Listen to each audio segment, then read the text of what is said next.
आपके पसंदीदा debate show देश की बहस में आपका स्वागत है। मैं हूं पिनाज। कन्याकुमारी से शीर भवानी तक, कोटेश्वर से कामाख्या तक, लक्षद्वीप से लेह तक, जो सबसे बड़ा मुद्दा होता है उसमें हम आपकी राय जानकर चुनते हैं देश की बहस का विषय। बहस की दशा और दिशा भी हमारे दर्शकों के माध्यम से ही तय होता है। साथ ही शो में आप और हमारे एक्सपर्ट पैनल मंच को साझा करते हैं और देश में हो रही सबसे बड़ी हलचल पर बेबाकी से अपनी बात रखते हैं। तो आइए शुरू करें देश की बहस माननीय जनता और हमारे मेहमानों के साथ। आज आपने देश की बहस का जो मुद्दा तय किया है वो है चुनावी बिगुल बजा, किसकी चलेगी हवा। इसे 70% लोगों ने वोट देकर देश की बहस का मुद्दा बनाया है। बंगाल में बीजेपी और ममता की सियासी लड़ाई चुनाव की तारीखों तक पहुंच गई है। आपको बता दें, आज मुख्य चुनाव आयुक्त सुनील अरोड़ा ने पश्चिम बंगाल समेत 5 राज्यों में चुनावों की तारीखों की घोषणा की। बंगाल में सबसे ज्यादा 8 चरणों में चुनाव होंगे। 27 मार्च को पहले चरण की वोटिंग होगी और 2 मई को एक साथ 5 राज्यों के नतीजे आएंगे। मगर ममता बनर्जी ने चुनाव आयोग को ही कटघरे में खड़ा कर दिया है।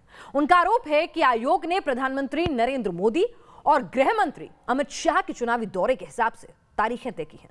जवाब में बीजेपी दल बल के साथ टीएमसी पर हमलावर है और यह सियासी तपिश अभी और बढ़ेगी जैसे जैसे वोटिंग की तारीखें करीब आएंगी। मगर सवाल सिर्फ बंगाल का नहीं, दक्षिण में कमल खिलाने के लिए बीजेपी पूरा जोर लगा रही है। तो राहुल जमीन से समंदर तक कांग्रेस की डूबती नाव को उबारने में लगे हुए हैं। जय जय श्री राम।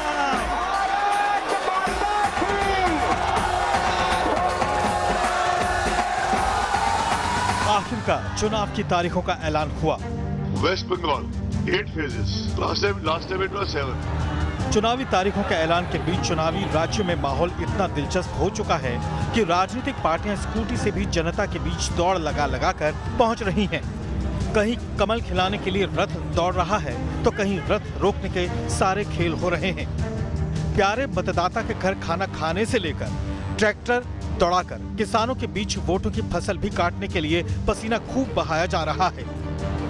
लेकिन चुनाव के रंग में लाल रंग मिलाने की भी खुल्लम खुल्ला गंभीर कोशिश देखी गई। हालांकि इसी को ध्यान में रखकर चुनाव आयोग ने सुरक्षा बंदोबस्त कड़े किए हुए हैं। CAPF deployment shall be ensured during elections. All critical vulnerable polling stations have already been identified and adequate numbers of CAPF will be deployed in such critical booths. हर राजनीतिक पार्टी अब चुनाव की तारीखों के ऐलान के साथ जुबानी तर्कश से तीखे तीर छोड़ने में जुटी हैं। मैं बहुत ममता जी को चेतावनी देना चाहता हूं कि परिवर्तन यात्रा की सफलता के कारण वो घबरा रही है और हमारी परिवर्तन यात्रा को रोकने की कोशिश की गई है। 5 राज्यों के चुनाव में मुझे पूरा विश्वास है कि कांग्रेस पार्टी और कांग्रेस के अलायंसेस को आवाम के आशीर्वाद मिलेगा।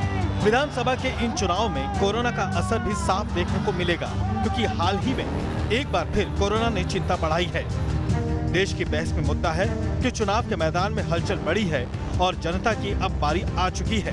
बस फैसले की तारीख ही तय करेगी कि दीदी से जनता का दिल जुड़ा या फिर हर जगह कमल ही खिलेगा या किसी और के हाथ में जीत का परचम लहराएगा। तो देश की बहस में आज का सवाल है, क्या चुनाव की तारीखों पर यूं सवाल उठाना उचित है? इस पर आप अपनी राय रख सकते हैं। शो के दौरान इस मुद्दे पर अपनी राय न्यूज नेशन की वेबसाइट www.newsnationtv.com पर जाकर आप दे सकते हैं। न्यूज नेशन के मोबाइल ऐप के जरिए, ट्विटर हैंडल @newsnationtv और न्यूज नेशन के फेसबुक पेज पर जाकर भी देख सकते हैं। हम इस शो के दौरान ही आपका जवाब भी दिखाएंगे। इसके साथ ही कार्यक्रम के दौरान आप अपनी राय और सवाल का वीडियो बनाकर हमारे व्हाट्सएप नंबर 9711002266 9711002266 पर भी दे सकते हैं। दर्शकों की राय, उनके सवाल हम अपने कार्यक्रम में शामिल करेंगे। हमारे साथ हमारे खास मेहमान इस वक्त जुड़ चुके हैं। हमारे साथ प्रेम शुक्ला जी हैं, बीजेपी के वरिष्ठ नेता और प्रवक्ता। हमारे साथ अवनिजेश अवस्थी जी हैं, प्रोफेसर हैं दिल्ली यूनिवर्सिटी के और पॉलिटिकल एनालिसिस्ट हैं। हमारे साथ तौसीफ रहमान साहब भी टीएमसी लीडर जुड़ेंगे कोलकाता से। और हमारे साथ डॉक्टर अजय कुमार हैं, राष्ट्रीय प्रवक्ता कांग्रेस के। आप सभी का स्वागत है इस चर्चा में। तौसीफ साहब से सवाल हम सबसे पहला करना चाहते थे, लेकिन अभी वो हमारे साथ जुड़े नहीं हैं, तो इसलिए सबसे पहले प्रेम शुक्ला जी, ममता दीदी कह रही हैं कि जो बीजेपी चाहती थी चुनाव आयोग ने वो सब कुछ मान लिया। आपकी सुविधा अनुसार चुनाव की तारीखों का ऐलान हुआ। 8 चरण में चुनाव कराने में उन्हें कुछ सियासी कुछ साजिश नजर आती है।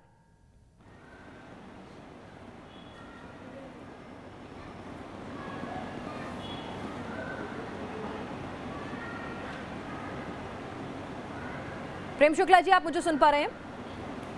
फोन कट गया है। ठीक है, हम आपके पास दोबारा आएंगे, लेकिन इस बीच हमारे साथ अवनिजेश अवस्थी जी भी जुड़े हुए हैं। अवनिजेश अवस्थी जी, 2011 में 6 चरणों में चुनाव होता है, 2016 में 7 चरणों में चुनाव होता है, अचानक से 8 चरणों में चुनाव होने पर, जबकि हम इतनी हिंसा देख रहे हैं, दीदी को ऐसी कौन सी मिर्ची लग गई? क्या वो नर्वस है? चुनाव के नतीजे आने के बाद ईवीएम पर हार का ठीकरा फोड़ते हुए हमने नेताओं को देखा है, लेकिन चुनाव होने से पहले चुनाव आयोग पर ही यूं ठीकरा फोड़ना, नाराजगी जाहिर करना, वो भी तब जब 2011 में 6 चरण में, 2016 में 7 चरण में चुनाव हो चुके हों। क्या कहेंगे आप इसको, कैसे एनालाइज करेंगे? ऐसा है, बड़ी साफ सी बात है। चुनाव परिणाम आने के बाद ईवीएम पर और चुनाव परिणाम आने से पहले ही अगर किसी को हार दिख जाए तो वो चुनाव आयोग पर सवाल उठाता है। ममता दीदी को पहले ही, चुनाव से पहले ही अपने हार का इल्हाम हो चुका है। उनको मालूम है कि पश्चिम बंगाल के भद्रलोक ने इस हिंसा और तुष्टीकरण और करप्शन की राजनीति से हटने का मन बना लिया है। This is written on the wall. जब ये बिल्कुल तय हो, बिल्कुल साफ हो, स्पष्ट हो, तो जिस दिन ऐलान होना है उस दिन ही हार मान करके उन्होंने कह दिया कि ये तो चुनाव की तारीखें गलत हैं। आप जानती हैं कि पहले 2011 में, 6 में, फिर 7 में, 8 चरणों में चुनाव से क्या होता है? चुनाव निष्पक्ष होने चाहिए। क्या डेट ज्यादा होने से, चरण ज्यादा होने से क्या चुनाव की निष्पक्षता पे कोई फर्क पड़ता है? क्या कोई अंतर पड़ता है? कोई भी बुद्धिमान व्यक्ति मुझे ये बताए, कोई भी विवेकशील व्यक्ति बताए। प्रवक्ता कांग्रेस के जुड़े हुए हैं डॉक्टर अजय कुमार, यहां पर हमारे राजनीतिक विश्लेषक अवनिजेश जी कह रहे हैं कि ममता दीदी को अपनी हार नजर आ रही है, परिवर्तन नजर आ रहा है, इसलिए उसकी बौखलाहट में चुनाव आयोग पर ठीकरा फोड़ रही हैं। आप भी चुनाव आयोग पर सवाल उठाएंगे या 8 चरण में चुनाव ठीक है? नहीं, देखिए, पहली बात यह है कि जिस तरह से मैडम हम लोग ने और आपने कुछ शब्दों का इस्तेमाल किया था, कुछ लग गया ममता जी को, वो मुझे लगता है कि डिबेट में उचित नहीं। पहले तो हम अपने भाषा पर भी जो है, क्योंकि राजनीतिक बहस में हम लोग इस तरह के शब्द इस्तेमाल करते हैं, वो उचित नहीं होगा। मैं और गलती से हो गई, मैं उस पर कोई टोका टोकी नहीं करूँगा।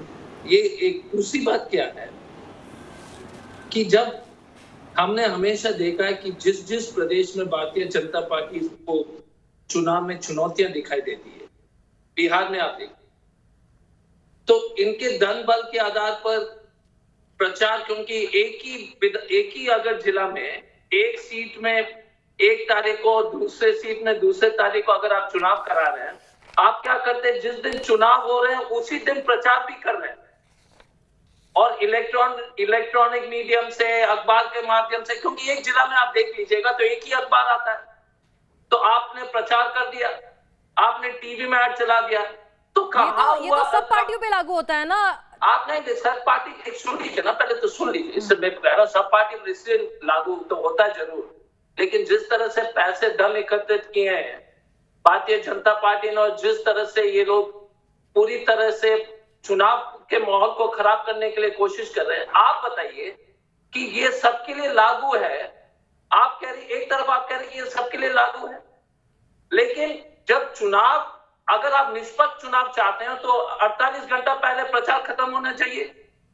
तो कहां इस देश में निष्पक्ष चुनाव होंगे जब आपने टीवी चैनल पर सभी जगह प्रचार करा दिया एक ही जिला में? नहीं, तो एक बात बताइए ना डॉक्टर अजय कुमार, हम यही तो आपसे कह रहे हैं कि प्रचार के लिए उतना वक्त आपको भी मिलेगा। वो तमाम कायदे कानून अगर एक पार्टी के लिए लागू होंगे, वो लेफ्ट पर भी लागू होंगे, बीजेपी पर भी लागू होंगे, कांग्रेस पर भी लागू होंगे। ऐसा तो नहीं ना कि सिर्फ बीजेपी के लिए ओपन प्लेटफॉर्म मिलेगा। अरे पर सुन लीजिए ना अवनीश जी, मैंने सुना, उसके बाद सवाल पूछा सर। आप लोग जी, हाँ पहले नहीं, एक मिनट अवस्थी जी, थोड़ा सा, क्योंकि मैं जब आप बोलते हैं तो मैं बोलता नहीं हूँ, तो आपसे यही उम्मीद है कि आप बोलेंगे नहीं। मैं ये कहना चाहता हूँ कि अगर आप चुनाव निष्पक्ष चाहते हैं, आप अगर निष्पक्ष चुनाव आप चाहते हैं, 48 घंटे से पहले आपका जो है प्रचार खत्म हो जाए। विवेक श्रीवास्तव छिलो আছে अगर प्रचार खत्म होता है तो इस देश में कहां प्रचार खत्म हो रहा है? तो उसकी शिकायत होती है ना, वो तो फिर ऐसा नहीं है ना कि सिर्फ आप ही की पार्टी के या एक पार्टी के लोग करते हैं, उसके लिए तो शिकायत है ना। आप मुद्दे से मत भटकिए। प्रेम शुक्ला जी के पास भी जाएंगे, लेकिन तौसीफ साहब भी हमारे साथ जुड़ चुके हैं। इन आरोपों का जवाब मैं प्रेम शुक्ला जी से लूंगी। तौसीफ साहब जरा ये बता दीजिए कि अभी तो चुनाव हुए भी नहीं है, चुनावी मैदान में कूदे भी नहीं है, लेकिन उससे पहले ही चुनाव आयोग पर सवाल उठाना, जबकि साल 2016 में भी 7 चरणों में चुनाव हुआ है, 11 में 6 चरणों में चुनाव हुआ है, और बंगाल की आगजनी हम सबके सामने है जो कुछ हो रहा है। ऐसे में चुनाव आयोग की निष्पक्षता पर सवाल उठाना क्या हुआ ममता बनर्जी, क्या कुछ भाप पा रही हैं? देखिए, पहले तो आपको प्रणाम, और बंगाल के तरफ से दुर्गा दुर्गा, सबसे पहले आप ये लीजिए। और ये ऐसा है कि दीदी जब अभी प्रेस कॉन्फ्रेंस कर रही थी तो उन्होंने तीनों भाषाओं में ये कहा कि भाई इलेक्शन कमीशन को बहुत बहुत मुबारक, और अभी इलेक्शन कमीशन को हम थैंक कहते हैं कि भाई इन्होंने जो किया हम पहले वही मानेंगे। उनका पहला अगर आप स्पीच सुनती या वो प्रेस कॉन्फ्रेंस अगर आप सुनती तो उन्होंने तो कुछ कहा नहीं, पर उन्होंने ये कहा कि 240 में अगर 3 फेज में हो सकता है तो 294 में 8 फेज क्यों? भाई सवाल तो उठ ही सकता है। ये 2016 में नहीं नजर आया था उन्हें जब 7 फेज में हुआ था, या बंगाल की सीएम कहीं रास्ते में बैठ गई हैं? नहीं, मैं पूछ रही हूँ कि 2016 में 7 फेज नहीं की बात दिखे थे? करिएगा तो 2014 से लेकर 2021 तक बात कर लेंगे। नहीं, मैं पूछ रही हूँ ना, अगर आप 2016 अगर की बात आपत्ति करेंगी है मैडम, तो इसी बार आपत्ति क्यों 2014 नजर से आ रही है लेके सर? 2021 तक जितनी सारी बात है मोदी और अमित शाह की, मैं सब उठा लूंगा और आपको या आपके पैनलिस्ट को अच्छा नहीं लगेगा। नहीं, मुझे कोई दिक्कत नहीं, आपको जो उठाना है मैं तो ये पूछ रही हूँ ना, इसको प्रणाम दिया है। नहीं, ममता बनर्जी कहती हैं कि चुनाव आयोग पूरा वक्त दे रहा है, बीजेपी की सारी बातें मान रहा है, पूरा वक्त दे रहा है ताकि पीएम और अमित शाह जो हैं वो अपना प्रचार तमिलनाडु, असम से खत्म कर सकें। यानी कि वो भी मानती हैं कि उनकी रैलियों का असर पड़ रहा है बंगाल में, इसीलिए कुछ दिक्कत है उन्हें। प्रचार के लिए वक्त मिल रहा है तो ठीक है, अच्छी बात है, ममता जी को भी तो उतना ही मिल रहा है। देखिए रैलियों का असर कितना पड़ता है कितना नहीं पड़ता है। अगर आज रैलियों का असर पड़ता तो क्या वो इधर से नेता लेते? आप मुझे ये बताइए, क्या वो इधर का नेता लेते? उनके पास खुद का नेता होना चाहिए था। पर रैलियों का असर कितना पड़ता है नहीं पड़ता है, ये बात मैंने नहीं कही, ये ममता बनर्जी ने कही है। ये बात मैंने नहीं कही, माननीय मुख्यमंत्री पश्चिम बंगाल की टीएमसी की सर्वेसर्वा ममता बनर्जी ने कही है कि ताकि अमित शाह और प्रधानमंत्री नरेंद्र मोदी अपनी रैलियां पूरी कर सकें, अपना प्रचार पूरा कर सकें, इसीलिए इस तरह का शेड्यूल बनाया गया है। तो एक तरफ तो आप कहते हैं रैलियों से असर नहीं पड़ता, दूसरी तरफ वो शेड्यूल आपको समझ में नहीं आ रहा है। प्रेम शुक्ला जी, चुनाव आयोग की और बीजेपी की मिली भगत बता रहे हैं भाई जी। देखिए, ये एक पिछले 2 दशकों की जो भारतीय राजनीति है उसमें पश्चिम बंगाल और बिहार, इन 2 राज्यों में चुनावी हिंसा की घटनाओं में अतिरेक हमें प्राप्त होता रहा। 96 से 2005 इस अवधि में 9 वर्षों तक लगातार लालू प्रसाद यादव का चुनाव आयोग से टकराव होता रहा। लालू प्रसाद यादव सुप्रीम कोर्ट तक चुनाव आयोग के खिलाफ जाया करते थे कि उनको जितना अवसर बूथ कैप्चर करने का, अन्य चुनाव में जो गतिविधियां अमान्य हो उन गतिविधियों का दुरुपयोग करके चुनाव जीतना हथकंडा था।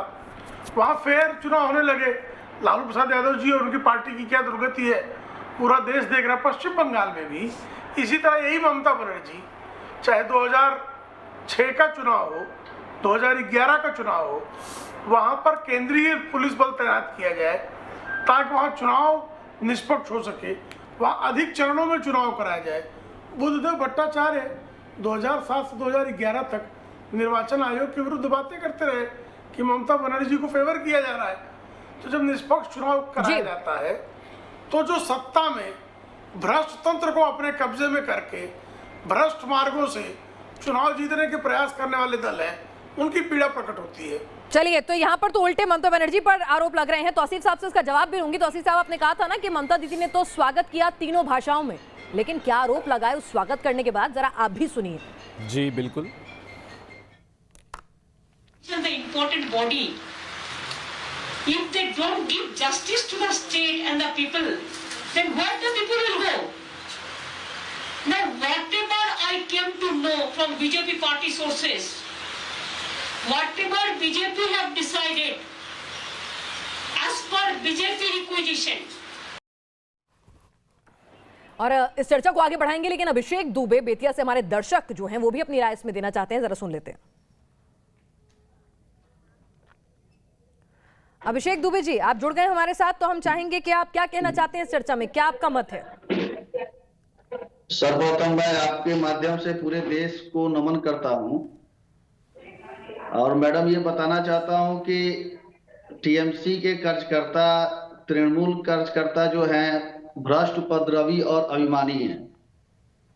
आम लोगों में भय, क्रोध और घृणा की भावना को बढ़ाकर बीजेपी की क्षति पहुंचाना चाहते हैं, किंतु सफल नहीं हो पाए। और इसकी बेचैनी आज ममता दीदी में दिखी, जो उन्होंने अपने भाषण में कही है। आप इतना जान लीजिए कि बीजेपी चुनाव जीत चुकी है और इसकी बौखलाहट ममता दीदी और टीएमसी कार्यकर्ता में साफ तौर पर देखा जा सकता है। चलिए अभिषेक दुबे जी, आप कह रहे हैं कि वहां पर टीएमसी डरा धमकाकर दल बल का प्रयोग करके जो करना चाहती थी वो अब नहीं हो पाएगा और इसीलिए ममता दीदी की बौखलाहट है। तौसीफ साहब, अभिषेक दुबे बेतिया से दर्शक जुड़े हैं, क्या कहेंगे उन्हें के सवालों पर आप? देखिए दर्शक जो होते हैं वो भगवान के समान होते हैं और उनकी हर शब्द सराखों में होती है। अगर वो ये कहना चाहते हैं कि हम गुंडे हैं, मवाली हैं, बदमाश हैं, तो ठीक है, उनके सराखों में ये जनता डिसाइड करेगी मैडम। और आप देखिए अभी आपके पैनलिस्ट एक भ्रष्ट उठा रहे थे शब्द की, भ्रष्ट भ्रष्ट भ्रष्ट।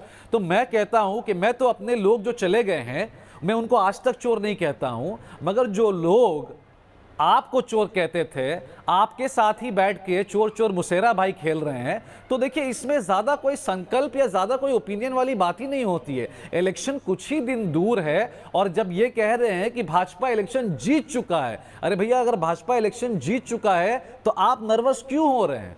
आप नर्वस मत होइए। देखिए हमारे चेहरे में सिर्फ और सिर्फ खुशी है और स्माइल है और हंसी मिलेगी, बिकॉज ये इलेक्शन जनता की इलेक्शन होगी और ये किसी को नहीं मिलेगा। दे रही है दीदी, डरे हुए हैं आप लोग, वो भी आप पे आरोप लगा रहे हैं, फिर उसके बाद चुनाव आयोग पे आरोप मर दिए जाते हैं। हाँ भाई, तो देखिए मैं खुद ये साइंस को कैसे इंटरप्रेट करें? मैं खुद डरा हुआ हूं, मैं आपको बता रहा हूं, मैं खुद डरा हुआ हूं क्योंकि मैं भाजपा से हाथ जोड़कर निवेदन करता हूं कि ओवैसी साहब आएंगे। देखिए बंगाल की संस्कृति आपको समझनी पड़ेगी, आप बंगाल की नहीं है और वहां जो पैनलिस्ट बैठे शायद वो भी बंगाल के नहीं हैं। बंगाल की संस्कृति है मतलब दुर्गा दुर्गा, अल्लाह भगवान सबको लेके। हमें तो संप्रदाय होता क्या है हमें नहीं पता, कम्युनल क्या होता है हमें पता ही नहीं है। ममता बनर्जी देश के हर मुद्दे पर टिप्पणी करती हैं, क्या वो पूरे देश की नहीं है? आप हर भी शख्स को देखिए तो मुझे बताइए, गलत है। बंगाली या बंगाल के लोग ठीक है, उनके ज्ञान का, उनके कल्चर का सम्मान है, हिंदुस्तानी के नाते आप बार-बार ये क्यों कहते हैं कि जो बंगाल का नहीं है वो बंगाल को समझता नहीं? ठीक है, आप बेहतर समझते होंगे, ये बात मैं मानती हूँ, लेकिन जो बंगाल का नहीं है वो बंगाल को नहीं समझता, ऐसे कैसे हो सकता है? आप ये विभाजित वाली बात मत कीजिए। हम सब हिंदुस्तानी हैं, हम हिंदुस्तानियत को समझते हैं। देखिए न्यूज नेशन के प्रति मेरा अलग सम्मान है और न्यूज नेशन एक बहुत बड़ी प्लेटफॉर्म है। हम यहां पे इस बंगाल की पवित्र धरती को आरएसएस मुसलमान को भड़काए और ओवैसी आके हिंदुओं को भड़काए, हम ये चलने नहीं देंगे। प्रेम शुक्ला जी, पुलिस को कोई आप बंगाल की गंगा जमनी तहजीब को और क्या है बर्बाद कर रहे हैं आरएसएस और ओवैसी के मार्फत। जी संगीन आरोप लगे आप पर। तहजीब तब कहाँ होती है जब मुहर्रम के जुलूस को नहीं पता नहीं गंगा जमुनी तहजीब किस कब्रिस्तान में चली जाती है बंगाल में, जब झूठ कह रहे हैं मुहर्रम का तो त्योहार कह रहे हैं। तभी तो मैं कहता हूं कि आपको दुर्गा की, आपको दुर्गा का अस्तित्व क्या है आपको वो नहीं पता, इसीलिए आप मुहर्रम को बीच में लाते हैं। इसको अभद्रता कहते हैं। नहीं, आप गलत बात कर रहे हैं, मैं आपको गलत बात करने दूंगा नहीं। आप गलत बात कैसे कर सकते हैं? कहां से मुहर्रम आ गया, कहां से दुर्गा पूजा आ गया? एक बंगाली को उठा के पूछिए, एक हिंदुस्तानी को उठा के पूछिए जो ये कह दे कि मुहर्रम को अलाउ किया गया और दुर्गा का विसर्जन नहीं करने दिया। आपको संस्कृति के बारे में पता ही नहीं है, झूठ कहते हैं बैठ के नेशनल टेलीविजन में। क्या पता है आपको दुर्गा के बारे में? आपको क्या पता काली के अस्तित्व के बारे में? आपको क्या पता सरस्वती के अस्तित्व के बारे में? अच्छा, राम के अस्तित्व के बारे में ममता बनर्जी को पता है? रखते हैं, झूठ मत कहिए। राम के अस्तित्व के बारे में, प्रभु श्री राम के अस्तित्व के बारे में ममता बनर्जी को पता है? आपकी काली भक्ति का स्वागत। देखिए जय श्री राम एक पवित्र शब्द को धमकी देके नहीं बोली जाती है। काली भक्ति का स्वागत है, धमकी देके नहीं बोली जाती है। जय श्री राम दोनों हाथ को नमन करके बोली जाती है। जय श्री राम धमकी देके जय श्री राम नहीं बोला जाता। क्या मैं ऐसे बोलूं अल्लाह अकबर? लोग सिखाएंगे। क्या मैं आपको ऐसे बोलूं अल्लाह अकबर? औरंगजेब बताएगा नहीं बोलेगा अल्लाह अकबर। अल्लाह अकबर और बिस्मिल्लाह दिल से बोला जाता है। जय श्री राम आप तय करेंगे सामने वाला दिल से बोल रहा है कि किसी दबाव में बोल रहा है? काली दिल से बोला जाता है, धमकी देके नहीं बोली जाती है। झूठ बोलिएगा मैं नहीं सुनूंगा। चलिए अजय कुमार जी को भी यहाँ पे शामिल कर लेते हैं क्योंकि जनेऊधारी हिंदू तो राहुल गांधी भी हैं यहाँ पर। मैं अभी बोलूंगा जय श्री राम, अब भी बोलूंगा। ये जो जिहादी शक्ति डॉक्टर अजय कुमार को भी मैं यहाँ चर्चा में शामिल कर लूं। जरा एक सेकंड, आप लोगों के बीच में ये बहस जो है वो चलती रहेगी। डॉक्टर अजय कुमार, आपका इस पर क्या कहना है? यहाँ वो कह रहे हैं कि मुस्लिम तुष्टीकरण, वो कह रहे हैं हिंदू तुष्टीकरण, लेकिन इस सबके बीच में कांग्रेस कहाँ, लेफ्ट का साथ मिला, अब्बासी भी साथ आ गए हैं, अब आगे क्या? देखिए मैडम, एक चीज है, भारतीय जनता पार्टी का एक स्टैंडर्ड ऑपरेटिंग प्रोसीजर है कि चुनाव डीजल पेट्रोल से ध्यान भटकाने के लिए हिंदू मुसलमान करने की कोशिश करेंगे। हर जगह यही है, इनके पास कोई नीति नहीं है। जितने भी इनके प्रवक्ता बोले, आखिरी में कोई नीति नहीं है धरातल पर। फाइनली एक ही है कि देश में व्हाट्सएप से नफरत पैदा करके हिंदू मुसलमान कराइए, और देश को देश समझ रहा। अब नौकरी के बारे में कोई चर्चा नहीं, फिर से शुरू हो जाएंगे कि ममता जी ने मंदिर क्यों गए, ममता जी ये क्यों किए। बेरोजगारी, पेट्रोल डीजल, देश में चारों तरफ चीन सर पर बैठा। मैं आना चाहता हूं। बिल्कुल, आप आइएगा। एक सेकंड डॉक्टर अजय कुमार, एक मेरा सवाल आपसे है, मुझे ये समझा दीजिए। ठीक है, बीजेपी अपनी राजनीति कर रही है, बिल्कुल वाजिब बात है, बीजेपी अपनी राजनीति कर रही है, अपने पॉलिटिकल लाइन और एजेंडा पे चल रही है, वो उसका काम है, वो उसकी राजनीति करने का तरीका है। लेकिन ये बताइए, बतौर मुख्यमंत्री ममता बनर्जी जब जय श्री राम के नारों पर चिढ़ जाती हैं, उस पर क्या टेक है आपका? क्या वो सही रिस्पॉन्स है उनका? देखिए, जय श्री राम हर भारत के नागरिक को एक पवित्र नारा है, लेकिन वो ढोंगी हिंदूवादी लोग जो उसको नफरत के रूप में चिल्लाते हैं दूसरे समाज को डराने के लिए, वहां कहां भगवान की बात होती है? अरे सड़क पर नारे लग रहे हो तो भी ममता बनर्जी नाराज हो जाती हैं। अगर एक मंच, खुले मंच पर एक कार्यक्रम में नारे लग रहे हो तो भी नाराज हो जाती है। वहां कौन किसको धमका रहा है एक सरकारी कार्यक्रम में? एक मिनट, पहले ममता बनर्जी के लिए टीएमसी के प्रवक्ता है। मैं कह रहा हूं कि जो इस देश के भगवान राम का नाम लेकर के दूसरे समाज को डराने का जो पाप करता है, वो उसका जवाब कौन देगा? हमेशा भगवान का नाम लेकर के दूसरे समाज को डराना कोई ये असली हिंदू? अगर कोई जय श्री राम बोलेगा तो कोई डर जाएगा क्या? मैं देख चुका हूं भारतीय जनता पार्टी जय श्री भगवान राम का नाम लेकर के देखिए, दूसरे को डराने का यही मैं बोलना चाह रहा हूं। नहीं, मैं पूछना चाहती हूँ कि अगर मेरे सामने कोई जय श्री राम बोलेगा तो मुझे डर लगना चाहिए, खौफजदा होना चाहिए, या कोई या अल्लाह बोले तो मुझे डरना चाहिए? नहीं, दिक्कत क्या है कि आप भगवान राम का नाम मत लीजिए दूसरे को डराने के लिए, ये श्रद्धा की बात है। नहीं, ये कौन जज करेगा? यहाँ पर हमारे साथ लगातार जी अब निजेश अवस्थी भी हमारे साथ जुड़े हुए। अब निजेश अवस्थी जी, ये कौन तय करेगा कि मैं जय श्री राम भक्ति के लिए बोल रहा हूँ, उत्साह में बोल रहा हूँ, उन्माद में बोल रहा हूँ, डराने के लिए बोल रहा हूँ? धरातल पे देख लीजिए मैडम, धरातल पे देखिए, बोलता है वो तय करेगा। एक मिनट, अजय कुमार अब निजेश जी राजनीतिक विश्लेषक है, जरा उनसे भी समझ लेते हैं क्या हर बार बंगाल की धरती पर जय श्री राम जब बोला जाएगा तब क्या वो डराने और धमकाने का ही समझा जाएगा? नहीं, लेकिन जब बंगाल में बोला जाएगा अजय कुमार जी, अब आप अजय कुमार जी, डॉक्टर अजय कुमार, अरे मुझे बोलने को कहा ना, आप चुप, अब सुन लीजिए। आप तो कहते हैं बीच में बोलते नहीं, आप तो बीच में बोलते नहीं है ना। पूछ लीजिए ना, बोलिए अवस्थी जी, बोलिए। अरे मुझे बोलने को कहा है ना। अब सुनिए, ऐसा है कि यहाँ पर अपने आप को धर्मनिरपेक्ष और गंगा जमनी तहजीब कहने वाले दो व्यक्ति बैठे हैं, एक तौसीफ खान, एक डॉक्टर अजय कुमार। डॉक्टर अजय कुमार जी, आपको मैं बता दूं, आपकी पार्टी के नेता कमलनाथ जो बाद में मध्य प्रदेश के मुख्यमंत्री बने, वो एक मुसलमानों के बीच में कहते हैं मुझे 90% 100% मुसलमानों के वोट चाहिए, 100% से कम नहीं चाहिए, मुसलमानों के वोट पूरे चाहिए, और इनको तो बाद में निपटा देंगे हम, हिंदुओं को तो बाद में निपटा देंगे। आपके नवजोत सिंह सिद्धू कहते हैं 65% हो, इतनी जोर से धक्का मारो कि बाउंड्री के पार गिरे जाकर के। दूसरा तौसीफ खान, अभी आप तो बीच में बोलते नहीं थे, आप तो बीच में बोलते ही नहीं थे, आप तो बीच में बोलते ही नहीं थे ना, आप तो हाँ, है ना। इसी तरह याद दिलाता हूं मैं इसी तरह याद दिलाता हूं। तौसीफ खान जी, आपको मैं बताता हूं कि आपकी ममता बनर्जी कहती हैं कि मुसलमानों की 10 गालियां भी सहूंगी, क्योंकि दूध देने वाली गाय की लात भी सही जाती है। और क्या कहते हैं, और टीएमसी के नेता क्या कहते हैं, एक मिनी पाकिस्तान बनाना है। और टीएमसी के नेता क्या कहते हैं, आप जहां 1% से शुरू करते हैं, हम 30% से शुरू करते हैं, हम 30% से शुरू करते हैं। ये धर्मनिरपेक्ष हैं, ये लोग धर्मनिरपेक्ष हैं, ये लोग आपको एक बात बताऊं, रामधन और तौसीफ खान सुन लो, हमारी आदिशक्ति मां भगवती दुर्गा जी का नाम सम्मान से लो, अगर नाम लेना है तो सम्मान से लो। मां भगवती दुर्गा, आदिशक्ति दुर्गा जी का नाम सम्मान से लो। तो मैंने जिस तरीके से आप नाम ले रहे हो ये नहीं चलेगा, ये सहन नहीं होगा। मत लीजिए आप नाम, मैं आपको नाम लेने के लिए मजबूर नहीं कर रहा हूं, लेकिन नाम लेंगे, अगर नाम लेंगे तो सम्मान से लीजिए नाम। सिखाइएगा दुर्गा जी के बारे में, चेतावनी दे रहा हूं आपको मैं। आप हमको कहेंगे दुर्गा जी के बारे। अरे हाँ, अब आ गए ना दुर्गा जी, अब आ गए ना दुर्गा जी, एक बार में आ गए ना दुर्गा जी। दुर्गा कौन है?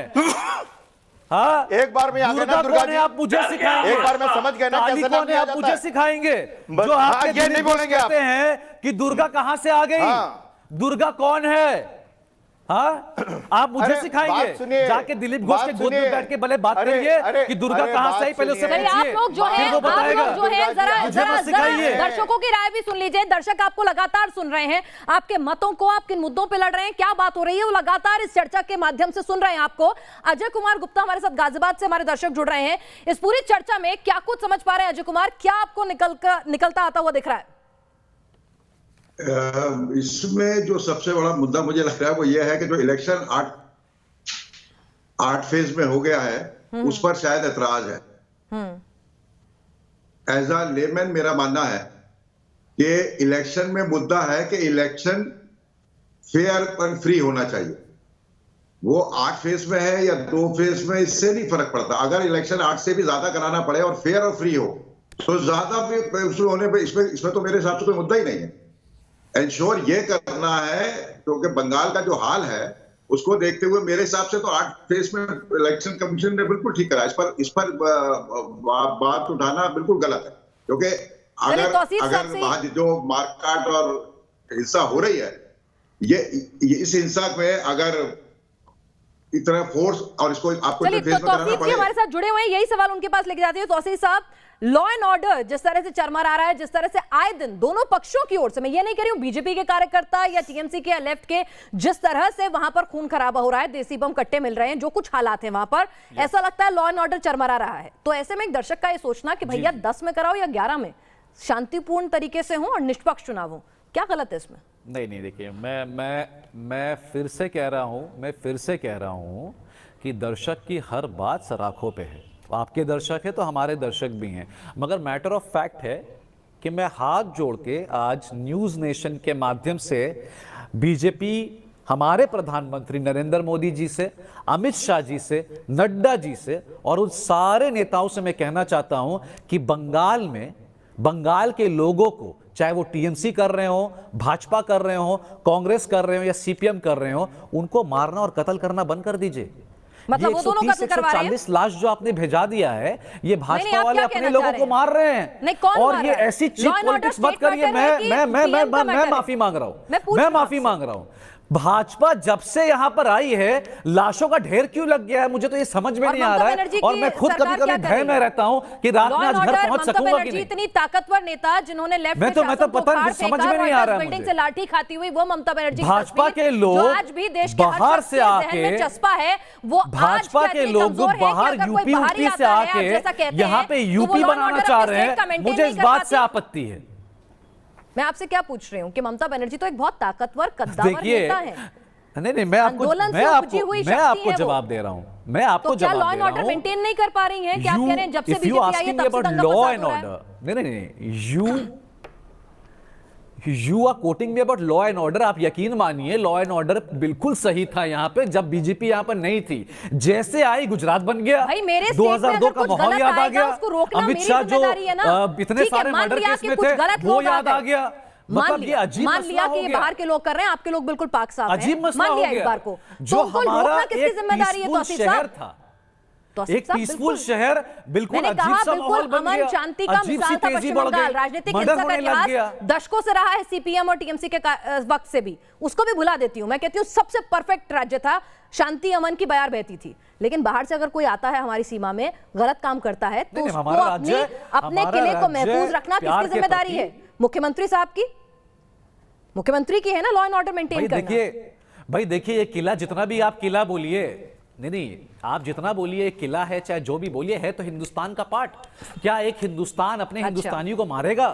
आप मुझे ये बताइए। अच्छा, आप अपने हिसाब से, जब अभी आप थोड़ी देर पहले मुझे भी बाहरी बता रहे थे कि मैं पश्चिम बंगाल को नहीं समझती, बीजेपी से कोई आता है तो आप कहते हैं बाहरी है, अब अचानक से वो हिंदुस्तान बन जाता है। आप तय कर लीजिए कि पश्चिम बंगाल, बंगालियों को मारना बंद कर दीजिए। अच्छा, वहां इंसान नहीं मर रहा, वहां बंगाली मर रहा है, वहां हिंदुस्तानी नहीं मर रहा, वहां बंगाली मर रहा है। माफी मांग है ना, ठीक है, आपके फंडे दर्शकों तक सब पहुंच रहे हैं। हमारे साथ लेफ्ट से भी विवेक श्रीवास्तव जी, लेफ्ट नेता, इस वक्त जुड़ चुके हैं। विवेक जी, वो कह रहे हैं कि law and order state matter है, लेकिन वो तो कह रहे हैं कि जो बाहर के लोग आए वही पश्चिम बंगाल का कानून व्यवस्था खराब कर रहे हैं, नहीं तो दीदी के राज में सब कुछ चकाचक बढ़िया चल रहा था। देखिए, मैं इसको अब हम मेरे ख्याल से डिस्कशन के कुछ अन्य पहलुओं पे भी देखें, क्योंकि हम सिर्फ बीजेपी लेफ्ट और एक पॉलिटिकल बात कर रहे हैं। अब हम थोड़ा सा इलेक्शन कमीशन की बात भी करें, मेरा ये कहना है। और टीएन शेषन जब चीफ इलेक्शन कमिश्नर हिंदुस्तान के बने थे, इंडिया के, तो उन्होंने कहा था कि उनकी सबसे बड़ी उपलब्धि है ये डिक्लेयर करना कि I am the chief election commissioner not of the government of India, I am the chief election commissioner of India. यानी कि इलेक्शन कमीशन एक स्वतंत्र बॉडी है जिसको सरकार से इंस्ट्रक्शंस लेने की जरूरत नहीं है। लेकिन पिछले 2014 से जब से मोदी साहब की सरकार आई है, कहीं ना कहीं इलेक्शन कमीशन जो कि एक बिल्कुल ही न्यूट्रल बॉडी बन चुका था, वो क्राइसिस के घेरे में आया है, प्रश्नों के घेरे में आया है। ईवीएम के ऊपर भी बहुत से सवाल उठे हैं, बैलेट बॉक्स और ईवीएम की डिबेट भी चली है। मामला तो अदालत तक पहुंचा, वहां से क्या निकला? नतीजा सिफर ही रहा ना सर। कहीं तो हमें आके शांत करनी पड़ेगी ना अपने आरोपों को। आरोप तो आप किसी पे भी लगा दे, कहीं तो आके हमें सेटल डाउन होना पड़ेगा कि हाँ भाई हम नहीं साबित कर पाए। नहीं, आप सुने तो आप नहीं, सेटल डाउन कैसे होना पड़ेगा? अमेरिका के अंदर ईवीएम नहीं है, यूरोप में ईवीएम नहीं है, वहां बैलेट बॉक्सेस आ गए हैं, हैकाथॉन होता है, जब ईवीएम मशीनों को बुलाया जाता है, उसके बाद भी ट्रंप को जाना पड़ा ना, अल्टीमेटली मानना पड़ा ना, कोर्ट की दखलंदाजी हुई ना सर। तो मैं वही तो पूछ रही हूँ कि अभी आप चुनाव आयोग पे सवाल उठा रहे हैं 2016 में, 2011 में, सुनिए नहीं, हम इस बात को उठा रहे हैं। आप मेरा प्रश्न उठिए, सुनिए मेरे प्रश्न को, आप पहले मेरा प्रश्न सुनिए। बनाइए। नहीं, आप मेरा प्रश्न सुनिए पहले। मेरा प्रश्न यह है सरकार से कि ये 1 महीने से ज्यादा के गैप में जो आप चुनाव करवा रहे हैं कि वो 27 मार्च से लेकर के 29 अप्रैल तक चलेगा, मोर देन अ मंथ, उसके अंदर गैप इतना ज्यादा है। तमिलनाडु वगैरह में एक फेज में चुनाव हो गए, चलिए मैंने आपकी दलील मान ली कि वहां लॉ एंड ऑर्डर सिचुएशन बहुत अच्छा है, यहां आपको बहुत बुरा लग रहा है, तो बहुत बुरा लग रहा है तो ये 8 फेजेस को महीने में क्यों स्प्रेड आप कर रहे हैं? इसको 10 दिन, 12 दिन, 15 दिन में आप खत्म कर सकते थे। बाकी जगहों पे जहां चुनाव हो चुका है, सिक्योरिटी पर्सनल को बंगाल ला सकते थे, लेकिन आपके मन में गड़बड़ी है, गवर्नमेंट के मन में। That is why this spacing has been given.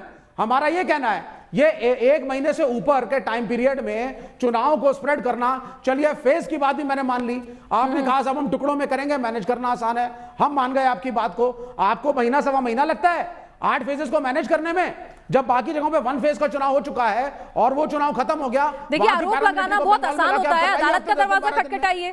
क्यों आप महीने नहीं तो एक ऐसी बॉडी पर जिसकी निष्पक्षता पर पूरा लोकतंत्र चल रहा है, अगर उस पर ही संशय होगा तो फिर या तो अदालत का दरवाजा खटखटाइए, नहीं तो लोगों के मन में संशय पैदा करना बिना किसी प्रश्न करना, सबूत के क्या ये सही होगा? प्रजातंत्र में हमारा अधिकार है और हम इलेक्शन कमीशन को लिख के भी देंगे, हम इलेक्शन कमीशन को बिल्कुल लिख करके भी देंगे। चलिए, हमारे साथ इस वक्त कुछ नए मेहमान जुड़ रहे हैं। प्रेम शुक्ला जी लगातार बने हुए हैं, अब निजेश अवस्थी जी भी हमारे साथ लगातार जुड़े हुए हैं, शुभदो बनर्जी हमारे साथ इस वक्त जुड़ रहे हैं कांग्रेस से, कांग्रेस लीडर हैं पश्चिम बंगाल से, और साथ ही हमारे साथ जितेंद्र तिवारी जी भी हैं, टीएमसी के प्रवक्ता हैं, वो भी हमारे साथ इस वक्त जुड़ चुके हैं।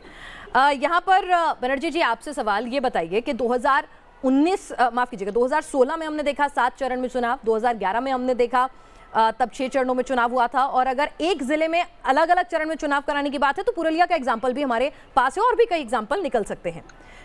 तो एक बात बताइए कि ठीक है, आप लोगों की पार्टी ने भी एक लंबे वक्त तक शासन किया है देश पे, चुनाव आयोग जैसी संस्था पर यूं सवाल उठाना क्या वाजिब है?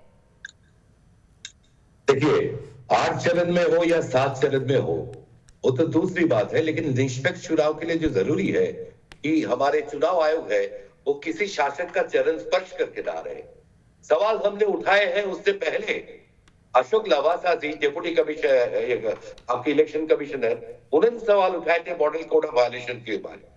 तो सुनील अरोड़ा जी का जो अवधि है वो इसी मेरे 13 अप्रैल को खत्म हो जाएगी, लेकिन अवधि के बीच में बहुत सारे सवाल चुनाव आयोग की निष्पक्षता में उठ चुकी है। जहां तक 8 सवाल बंगाल के लिए है, हम चाहते हैं चुनाव निष्पक्ष हो, लेकिन 8 चरण करने से ही चुनाव निष्पक्ष होगा ये कोई गारंटी नहीं है। जैसे विवेक दुबे जी पिछले बार आए थे और बीच में वो कहीं छोड़ के चले गए थे लोकसभा चुनाव में, तो बूथ मैनेजमेंट, जो आपके केंद्रीय वाहिनी जो आ रहे हैं बाहर से सीआईएसएफ वगैरह, उसको ठीक से जगह को पहचान ले। ऐसा ना हो वो कोई टूरिस्ट स्पॉट घूमने जाए या दुकान में साड़ी खरीदने जाए, क्योंकि ये भी बात सच्चाई है कि भाजपा के जो अभी नए नए नेता तृणमूल से दागी आए हैं वो 12-13 केंद्रीय सीआईएसएफ लेके घूम रहे, जबकि कोई प्रेम शुक्ला जी, आप साधन संसाधन ताकत पैसा सबका गलत इस्तेमाल कर रहे हैं। साम दाम दंड भेद किसी भी कीमत पर पश्चिम बंगाल में कमल खिलाना है। मुझे पूछ रहे हैं अगर किसी नहीं प्रेम शुक्ला जी पर जो आपके सवाल हैं वही उनसे दोहरा रहे हैं। अगर रंच मात्र भी सच्चाई हो तो भारत में उसके रिड्रेसल फोरम्स है।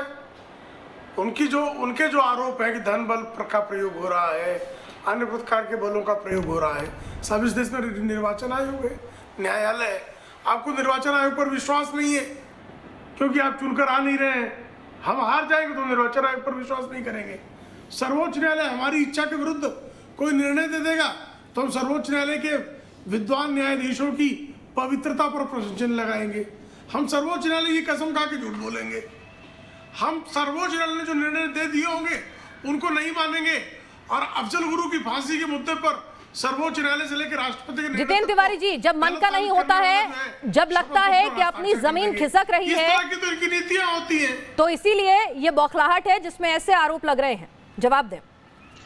देखिए, एक ऐसा माहौल बनाया जा रहा है कि शायद हम 8 चरण में चुनाव हो रहा है, इससे हम बहुत भयभीत हैं या इसका हमारी परिणाम पर कुछ असर पड़ने वाला है। बिल्कुल ऐसा नहीं है।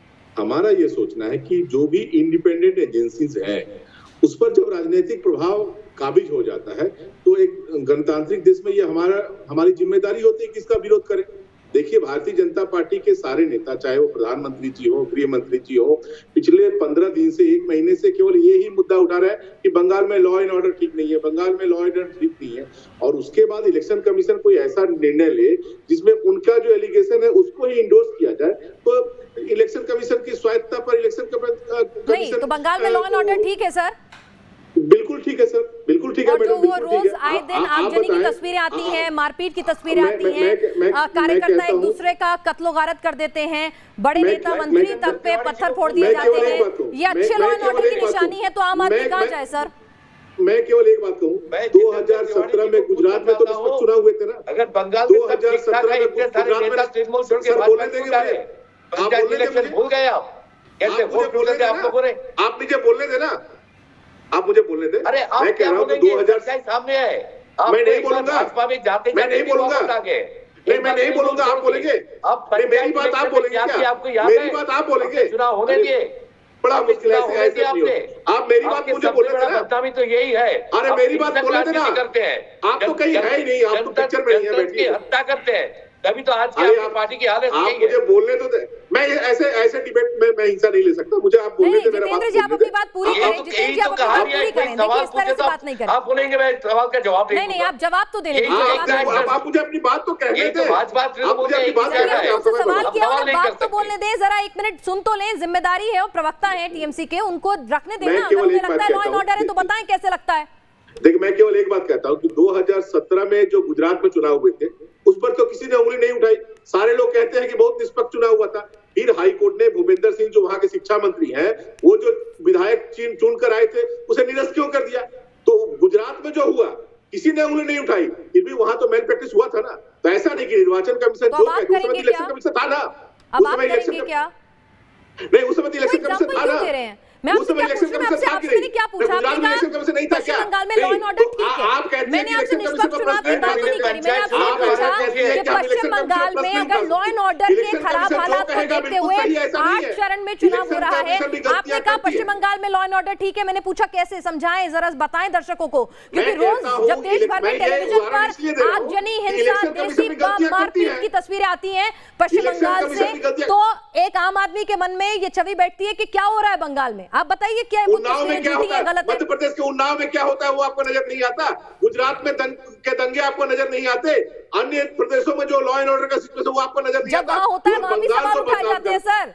ऐसा नहीं है कि नहीं उठाए जाते। राजनीतिक हिंसा पश्चिम बंगाल का पर्याय है, चाहे लेफ्ट वर्सेस टीएमसी हो या फिर आज तृणमूल कांग्रेस वर्सेस बीजेपी हो। राजनीतिक हिंसा और पश्चिम बंगाल ये साथ साथ चलते हैं। ये बंगाली विरोधी मानसिकता है। देखिए इलेक्शन अच्छा, बंगाली विरोधी हूं मैं। बहुत बढ़िया। एक मिनट, हमारे साथ हमारे राजनीतिक विश्लेषक हैं अब निजेश अवस्थी जी भी हैं। अब निजेश अवस्थी जी, जरा आप समझा दीजिए कि पश्चिम बंगाल का और राजनीतिक हिंसा का इतिहास नहीं है क्या? आप तो राजनीति को समझते हैं, उसके प्रोफेसर हैं, जरा बता दीजिए अगर हमारे फैक्ट्स गलत हो तो। ये कह रहे हैं कि पश्चिम बंगाल में सब कुछ साफ है, ऐसी छिटपुट हिंसा तो पूरे देश में होती है। अरे अभी 4 दिन पहले जब परिवर्तन यात्रा रोकी तो यही जितेंद्र तिवारी कह रहे थे बैरकपुर में कि लॉ एंड ऑर्डर की सिचुएशन खराब है सर, वहां पर रोकनी पड़ेगी। अभी ये कह रहे थे, 4 दिन पहले मेरे साथ ही डिबेट में बैठे थे, जिस दिन परिवर्तन यात्रा रोकी गई, कहते लॉ एंड ऑर्डर की समस्या है सर, पुलिस देख रही है, वहां पे बहुत समस्या, कोई दिक्कत हो जाएगी, मारपीट हो जाएगी, तो हम क्या करेंगे सर? जगत प्रकाश नड्डा की रैली में पत्थर लगाए गए। जब रैली रोकते हैं तो वहां पे लॉ एंड ऑर्डर का दुहाई देते हैं।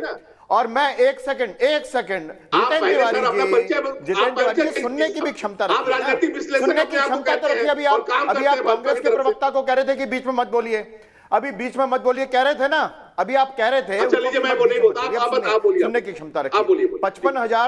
55,000 राजनीतिक हत्याएं तो बुद्धदेव भट्टाचार्य ने मानी थी वहां पर। ये खुद ममता बनर्जी कहती थी कि मेरे शरीर में कहीं भी ऐसी जगह नहीं है जहां पर वामपंथियों कम्युनिस्टों ने विवेक श्रीवास्तव की पार्टी ने चोट ना पहुंचाई हो। राइटर्स बिल्डिंग में बालों से खींच करके मारा था। और जरा मैं शुद्धो बनर्जी को बता दूं कि आज आप जो कह रहे हैं ना निष्पक्ष होना चाहिए, एमएस गिल जो मुख्य चुनाव आयुक्त थे और कांग्रेस कैसे आ रही है, जरा समझा दीजिए, क्योंकि तमाम लोग जो है पैनल में मुस्कुराने लग गए कि कांग्रेस आ रही है सुनते के साथ। कैसे आप अपना 12% का जो मिला जुला 7 का वोट बैंक है उसको ले जाएंगे जीत के आंकड़े तक? कैसे जरा बता दीजिए, कौन सा जादुई फॉर्मूला लेकर आए हैं जिससे कांग्रेस फिर से आ रही है? इस बार नहीं देखिए, ऐसा है आप लोग मीडिया पे लेफ्ट को बड़ा अंडर एस्टिमेट करते हैं। अच्छा, हम सेक्युलर हैं, हिंदू और मुसलमान की एकता की बात करते हैं, ना इस्लामिक फंडामेंटलिस्ट के साथ हैं, ना इन हिंदूवादियों को हम कुछ समझते हैं, और ये आरएसएस वालों को तो सबक हम हर जगह सिखाते हैं, ये भी आप समझ लीजिए। तो इस बार बंगाल की जनता जो बेसिकली सेक्युलर है, उसमें ना इनका हिंदूवाद चलेगा ना किसी का मुसलमानवाद, इसमें चलेगा अंबेडकर का सेक्युलर कॉन्स्टिट्यूशन। और कांग्रेस और वामपंथी सत्ता में आएंगे सेकुलर पार्टियों के साथ। जितेंद्र तिवारी जी टीएमसी पर मुस्लिमवाद करने का आरोप लगा रहे हैं। ये तो अभी तक तो बीजेपी बदनाम होती थी हिंदूवाद से, लेकिन ये तो कह रहे हैं टीएमसी का मुस्लिमवाद। मैंने किसी का नाम नहीं लिया था। पिछले संसदीय चुनाव में हम लोगों ने देखा कि जहां सीपीआईएम के सांसद थे उनका पूरा वोट ट्रांसफर हुआ था भारतीय जनता पार्टी की ओर। इन पे आपस में समझौता है, ये सारा बंगाल जानता है कि चुनाव बीजेपी को हम बीजेपी हमारी दुश्मन नंबर 1 है। भारतीय जनता पार्टी और आरएसएस वामपंथ की सबसे बड़ी दुश्मन है। हमारे हिसाब से आरएसएस और बीजेपी आर नेशनल थ्रेट जो इस देश के तो कोई साठगांठ बता रहा है, तो कोई कह रहा है हिंदू मुस्लिम का चुनाव है और कांग्रेस कह रही है कि इस बार तो कांग्रेस आएगी। कैसे, ये पहेली अभी सुलझानी बाकी है। लेकिन इस बीच अभय बंसल हमारे दर्शक हमारे साथ नोएडा से जुड़ रहे हैं, जरा उनकी भी राय समझ लें। चर्चा को इतनी देर से वो सुन रहे हैं, क्या कह रहे हैं अभय जी? नमस्कार मैडम, यहाँ पर सभी दर्शकों और सभी वक्ताओं को मेरा नमस्कार। यहाँ पर मैं बंगाल में चुनाव के जो दौर चल रहा है इसके लिए मैं कहना चाहूंगा कि ये जो भारतीय जनता पार्टी के मैंने ममता जी की पार्टी से जो वर्कर इन्होंने तोड़कर अपनी पार्टी में शामिल किए हैं, इससे कहीं ना कहीं तो ममता जी की सरकार को आगे चलकर नुकसान होगा और चुनाव में काफी महत्वपूर्ण योगदान इनका रहेगा। और जहां तक भी कहा जाए कि ममता जी ने अपनी पार्टी को कमजोर करते हुए अपनी पार्टी के जो नेताओं को ऐसे जाने दिया है, उन्हें ऐसे नहीं करने दिया जाना चाहिए था। अपने पार्टी के नेताओं पर हमारे साथ जवाब देने के लिए जितेंद्र तिवारी जी बने हुए। जितेंद्र जी, अभय जी दर्शक हैं। जी मैं अभय जी को सम्मान के साथ कहना चाहूंगा। जी आपके पास भी आऊंगी। पहले का हल चाहिए मुझे कि कैसे आएगी कांग्रेस सत्ता में। हर पार्टी की अपनी एक विशेषता होती है और हमारी पार्टी की विशेषता है कि उसके ग्रास रूट के वर्कर नेताओं के बल पर हमारी पार्टी नहीं चलती। वर्कर्स के बल पर हमारी पार्टी चलती है। तो 2-4 नेता इधर गए उधर गए, इससे कोई फर्क नहीं पड़ता। हमारी पार्टी ग्रासरूट के नेता थे ना सर जी, वो तो बंगाल में जब तक हमारी पार्टी में था हमने उन्हें हीरो बना के रखा था, वो जीरो बन गए हैं। अब बंगाल देखिए भारतीय जनता पार्टी उनका क्या हाल है, कोई पूछने वाला नहीं है उनको, कोई पूछने वाला नहीं है। दिलीप घोष कहते हैं मैं राम वो लक्ष्मण, यानी वो मेरे पीछे है, ऐसा कहते हैं। कुश्ती में सम्मिलित होंगे। अभी आपके सारे बड़े नेता लड़ेंगे आपस में। तृणमूल कांग्रेस को छोड़ कर बीजेपी के अंदर जितने घुसे हैं तृणमूल कांग्रेस के, ये सब लड़ेंगे अभी आपस में। चलिए प्रेम शुक्ला जी से इसका जवाब लूंगी कि इलेक्शन के लिए तमाम नेताओं को अपने साथ तो ले लिया, तमाम नेताओं को अपनी तरफ खींच तो लिया, लेकिन इनकी सरफुटव्वल के आगे भारी पड़ेगी, ये विवेक जी कह रहे हैं। और कांग्रेस जो दावा कर रही है कि इस बार तो सत्ता में वही आएगी, उसका भी जवाब बीजेपी को भी। जी चलिए ब्रेक लेना था, लेकिन पहले आप कह दीजिए, क्योंकि दर्शक भी सोच रहे होंगे कि कांग्रेस जो है ऐसा कौन सी जादुई छड़ी चलाएगी कि वहां पर बीजेपी वर्सेस टीएमसी की लड़ाई, जिसे तमाम एक्सपर्ट बता रहे हैं, उसमें कांग्रेस विजेता बनकर उभरेगी। देखिए मेरे बात सुनेंगे तो आपको समझ में आ जाएगा। बिल्कुल समझना चाहूंगी। भ्रष्टाचार इश्यू क्या है, भ्रष्टाचार, तृणमूल के भ्रष्टाचार कौन दवा करने हटाएंगे ना भाजपा। जिस पार्टी में ये शुभेंदु अधिकारी, मुकुल रॉय, शंभू चटर्जी, शोभन चटर्जी सारे शारदा नारदा के आरोपी जा चुके हैं। इशू है गुंडागर्दी और हिंसक राजनीति। हिंसक राजनीति में माहिर कौन है? शुभेंदु अधिकारी। शोभन चटर्जी वोट लुटेवा, आपका सॉल्टेक इलेक्शन में 17 पत्रकार को कैमरे के सामने पीटा गया था। तो आप अगर बोलेंगे कोई खाना को खट्टा बनाने के लिए चीनी इस्तेमाल करेंगे और वो खट्टा हो जाएगा, ये तो नामुमकिन है। लेकिन अमित शाह जी को चाहिए, अभी उनके पास साइकिल में चढ़ने लायक 2 विधायक है। अमित शाह जी बोल रहे हैं 200 करेंगे। अगर किराए के टट्टू से अगर 100 गुना इजाफा हो सकता है तब तो मुबारक मैं अभी बात देता हूँ। लेकिन चलिए तो आप किस पर चढ़ेंगे और आप कैसे अपने 12% तक के इर्द गिर्द घूमते वोट परसेंटेज को 40 से पार पहुंचाएंगे और ये 294 में से कैसे बहुमत की सीटें हासिल करेंगे, वो भी समझेंगे। कौन से बड़े नेता, कौन सा मुख्यमंत्री का चेहरा, कौन सा जन आंदोलन आपके साथ खड़ा हुआ है। लेकिन एक छोटे से ब्रेक के बाद तो देश की बहस में हम लगातार इस मुद्दे पर चर्चा कर रहे हैं कि चुनावों की तारीखों का ऐलान हुआ, सवाल चुनाव आयोग पर उठाए गए और किसकी हवा वहां पर राज्य में बनती हुई नजर आ रही है, सबके मुद्दे क्या हैं। हमारे साथ प्रेम शुक्ला जी इस वक्त जुड़े हुए हैं, बीजेपी के प्रवक्ता हैं, वरिष्ठ नेता हैं। अवनिजेश अवस्थी जी भी हमारे साथ हैं, राजनीतिक विश्लेषक हैं, प्रोफेसर हैं DU के। और शोधो बनर्जी हमारे साथ कांग्रेस के वरिष्ठ नेता जुड़े हुए हैं। जितेंद्र तिवारी जी TMC के प्रवक्ता हमारे साथ जुड़े हुए हैं। विवेक श्रीवास्तव जी लेफ्ट के लीडर हमारे साथ इस वक्त जुड़े हुए हैं। यहां पर एक बार फिर से मैं जितेंद्र तिवारी जी आपके पास आती हूं। ये बताइए कि तमाम राजनीतिक विश्लेषक जो हैं वो ये सवाल उठा रहे हैं, वो ये कह रहे हैं कि जिस तरह से कभी परिवर्तन यात्रा को मंजूरी नहीं देना, कभी ओवैसी की रैली को मंजूरी नहीं देना, कभी आरोप लगा देना चुनाव आयोग के ऊपर, कभी दीदी की जुबान फिसल जाना, ये सब कुछ इसीलिए हो रहा है क्योंकि इस बार उनके नेता उनका साथ छोड़कर जा चुके हैं और चुनावी जमीन जो है उनकी खिसकती हुई नजर आ रही है, इसलिए नर्वसनेस है, उनकी छटपटाहट है। देखिए मैंने पहले भी कहा कि हर पार्टी की अपनी एक विशेषता होती है और हमारी पार्टी की विशेषता ये है कि ये पार्टी कार्यकर्ताओं की पार्टी है, ये नेताओं की पार्टी नहीं।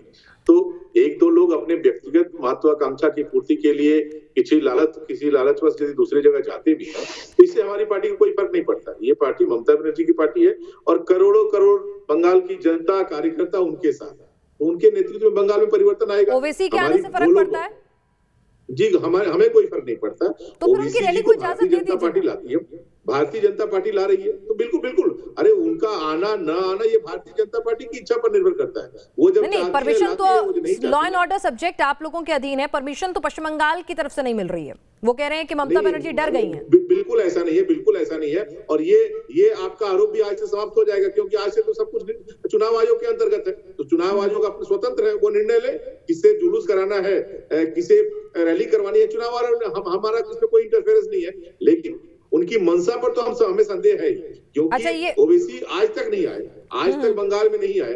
अचानक चुनाव के समय भारतीय जनता पार्टी के नेताओं के कहने पर आएंगे। वो कहाँ रैली करेंगे ये भी भारतीय जनता पार्टी के नेता ठीक कर देंगे, वो किस होटल में रहेंगे ये भी भारतीय जनता पार्टी के नेता ठीक कर देंगे। तो ये तो जग जाहिर होना चाहिए ना कि किसके कहने से। सीमांचल में अच्छा प्रदर्शन किया तो इसीलिए उत्साहित होकर आ गए वो पश्चिम बंगाल, दिक्कत क्या है?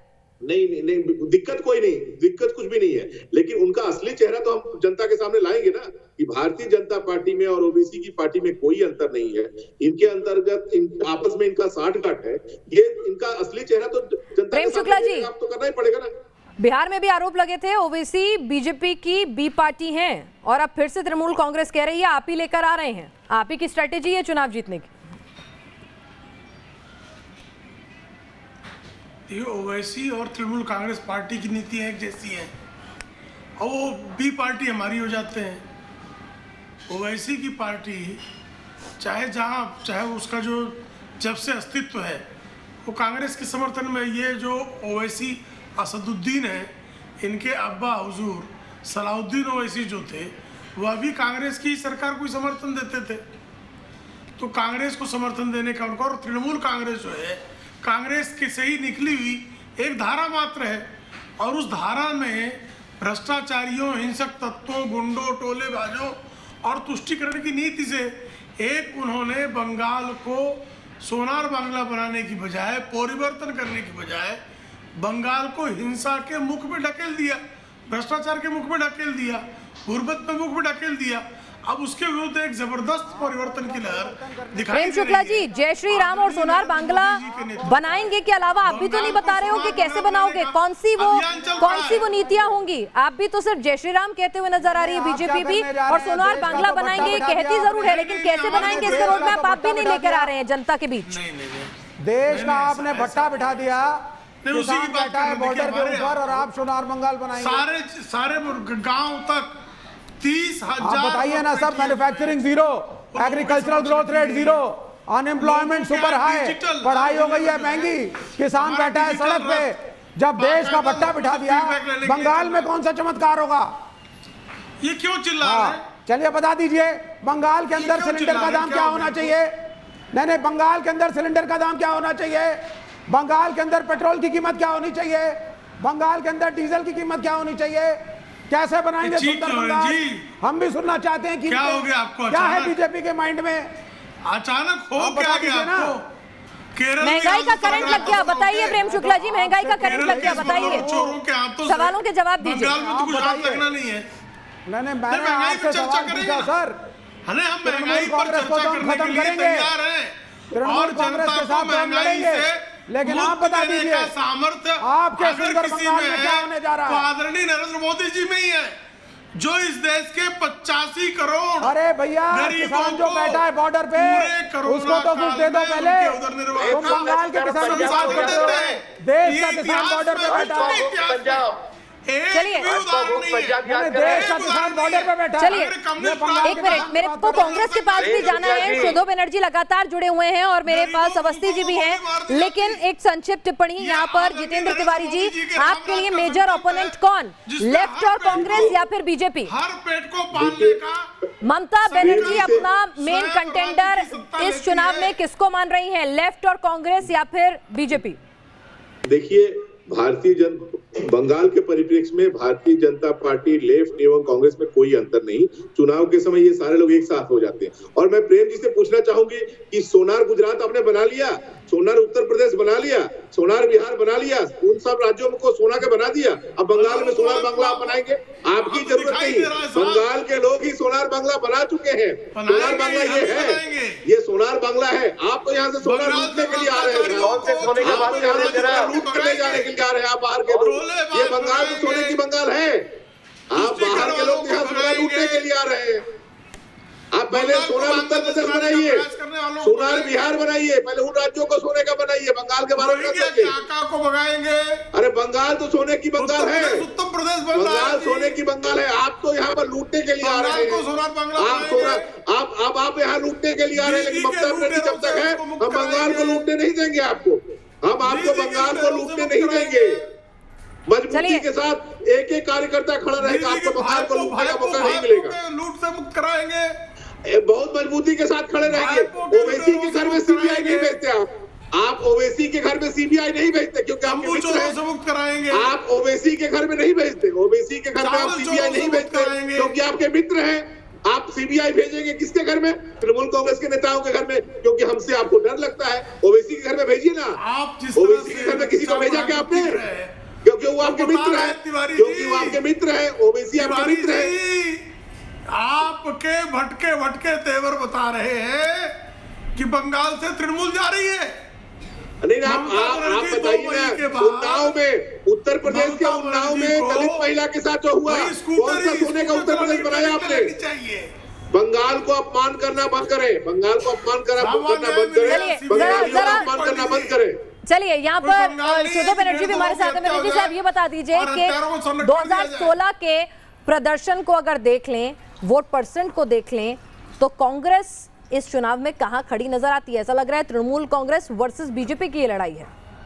आप और इसका तो आप अगर सबसे पहले मैं तारीफ करता हूँ, कम से कम न्यूज नेशन ने 2016 के जो रिजल्ट उस पर निगाह डाले हैं, क्योंकि 2016 में वाम और कांग्रेस ये जो अनऑफिशियल जोड़ था उसको 38.5% वोट मिला था और तृणमूल को मिला था 45% और भाजपा ने 10% वोट काट के तृणमूल को सत्ता में वापस लाए।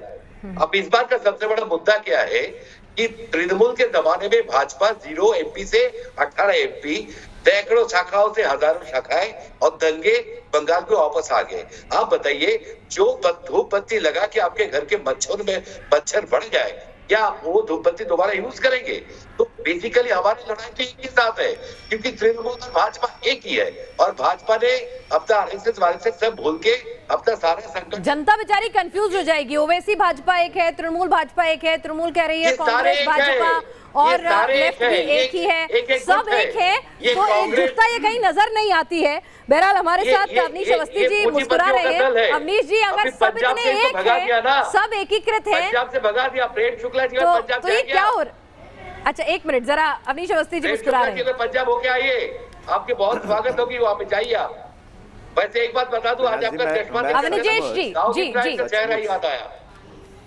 अडवाणी जी तो दाऊद को लाते पूछ लो जरा उनसे भी, राजनीतिक विश्लेषक हैं, उन्हें इसमें उन्होंने आपके सबके तर्क सुने, उन्हें क्या नजर आ रहा है? जितेंद्र तिवारी को मैं बता दूं, जितेंद्र तिवारी जी और मैं शुद्धो बनर्जी आपको बता दूं, मनमोहन सिंह की सरकार जब एक वोट से गिरने वाली थी तो मनमोहन सिंह किसके पास गए थे वोट मांगने और किसका वोट मिला था? ओवैसी का। आपको मालूम है? नहीं मालूम होगा, ये आप याद नहीं रखना चाहेंगे। आपको जो सवाल पहले उठाए थे उनका भी जवाब नहीं दिया। क्या बात कर रहे हैं? तमाम लोग पूरे बंगाल में तृणमूल कांग्रेस, अरे सुन तो लीजिए अरे शुद्धो बनर्जी सुन लीजिए। अब आप, मैं आपको बताता हूँ कौन किसके साथ है। कर्नाटक में सरकार बनी कांग्रेस की और JDS की, वहां पर कौन कौन पहुंचा था? वहां पे ममता बनर्जी, सीताराम येचुरी, कांग्रेस की सोनिया गांधी, BSP, SP, कौन थे इकट्ठे उस मंच पर? जनता आपके खिलाफ कौन थे? पंजाब के चुनाव कौन थे उस मंच पर इकट्ठे? विवेक श्रीवास्तव की जनता भी भाजपा को कौन थे? जी ना बताओ कौन थे उस मंच पर? बताओ कौन थे उस मंच पर सब इकट्ठे? सुन लीजिए, उस मंच पर सब इकट्ठे कौन थे? कौन एक है? तीसरा कौन एक है बताओ? फिर बनेगा। अरे बताओ ना कौन एक है? सरकार बनेगी, तीसरा मोर्चा फिर बनेगा। ममता बनर्जी भी थी, थे ना वहां पर। जैसे डॉक्टर मनमोहन सिंह को जितवाया और लेफ्ट फ्रंट ने सपोर्ट दिया, कांग्रेस ने सरकार बनाई केंद्र में, वही बंगाल में होगा और वही हिंदुस्तान में होगा फिर से।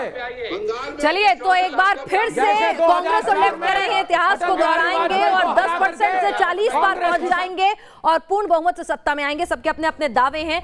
बहरहाल पश्चिम बंगाल का चुनाव दिलचस्प होने वाला है और जो सवाल हमने पूछा था कि क्या चुनाव की तारीखों पर सवाल उठाना उचित है, देश की बहस के दर्शकों ने जो जवाब दिया है उसमें 90% दर्शक कहते हैं ये गलत तरीका है। 90% लोग नहीं मानते हैं इसे सही तरीका। हमारी कोशिश थी कि आप सभी लोगों को चर्चा में शामिल कर आपकी पार्टी के आपके जो तमाम तर्क हैं वो दर्शकों के सामने रखें, ताकि हर मुद्दे पर देश की बहस में देश की जनता को सही सब कुछ नजर आने लगे। आप सभी चर्चा में शामिल हुए, आपका बहुत बहुत शुक्रिया।